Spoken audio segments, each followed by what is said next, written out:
बिस्मिल्लाहिर्रहमानिर्रहीम।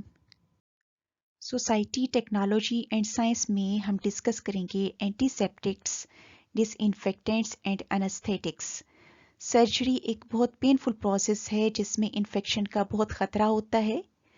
ज़ख़म में micro organisms की ग्रोथ से इन्फेक्शन कॉज होता है। एंटीसेप्टिक्स और डिसइंफेक्टेंट्स को यूज़ किया जाता है इन्फेक्शन कंट्रोल के लिए, और ये माइक्रो ऑर्गेनिजम्स की ग्रोथ को स्टॉप करा के इन्फेक्शन कंट्रोल कर लेते हैं। एनेस्थेटिक्स यूज करने से सेंसेशन टेम्परेरीली लूज हो जाती हैं, तकलीफ का एहसास नहीं होता और इस तरह से सर्जरी बहुत आसान हो जाती है। पहले हम डिस्कस करेंगे एंटीसेप्टिक्स। एंटीसेप्टिक्स वो सब्सटेंसेस हैं जो कि माइक्रो ऑर्गेनिजम्स की ग्रोथ को रोकने के लिए यूज होते हैं। माइक्रो ऑर्गेनिजम्स की ग्रोथ को ये दो तरीके से रोकते हैं, या तो ये उनको ख़त्म कर देते हैं या इनएक्टिव बनाकर उनकी ग्रोथ स्टॉप करा देते हैं।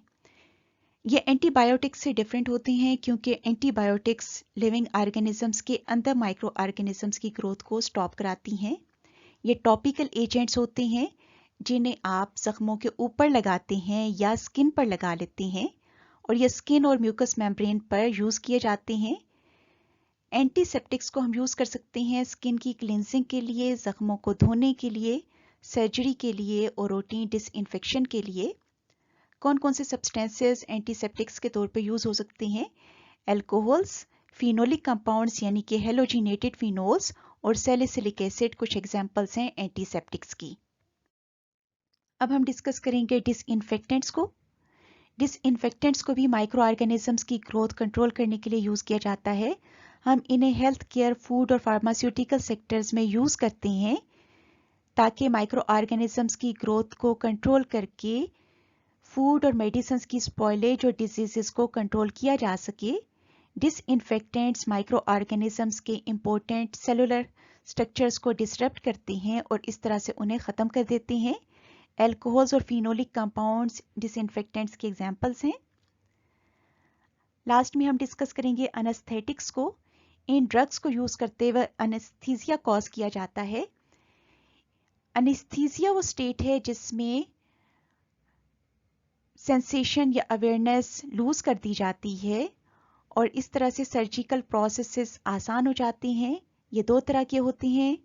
जनरल एनेस्थेटिक्स बेहोशी कॉज करती है, जबकि लोकल एनेस्थेटिक्स किसी एक लिमिटेड बॉडी रीजन में सेंसेशन को लूज करा देते हैं और इस तरह से तकलीफ का एहसास नहीं रहता। अर्ली एनेस्थेटिक्स में नाइट्रस ऑक्साइड, डाइथाइल ईथर और क्लोरोफॉर्म आते हैं। नाइट्रस ऑक्साइड एक गैस है जिसकी स्वीट स्मेल होती है। इसे इनहेल करने से हंसी का दौरा पड़ सकता है। यही वजह है कि इसे लाफिंग गैस भी कहा जाता है। यह नॉन टॉक्सिक होती है, नॉन फ्लेमेबल होती है, आग नहीं पकड़ती, लेकिन इसे यूज़ करने से लाइट एनेस्थीसिया कॉज होता है। ये डेंटल सर्जरीज वगैरह में यूज़ होती है। डाई इथाइल ईथर एक कलरलेस लिक्विड है। यह वोलेटाइल होता है, इजीली इवेपोरेट हो जाता है और इनफ्लेमेबल होता है, यानी कि इससे इजीली आग लग सकती है। यह नाइट्रस ऑक्साइड की निस्बत डीपर एनेस्थीसिया कॉज कराता है और क्लोरोफॉर्म की निस्बत सेफ होता है, लेकिन इसके साथ मसला यह होता है कि इसके वेपर्स आसानी से आग पकड़ सकते हैं। यही वजह है कि इसका यूज़ पोटेंशियली हैजर्डस है।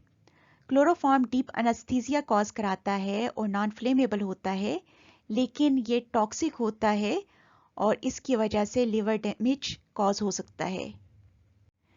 ये चैप्टर 18 का लास्ट टॉपिक था।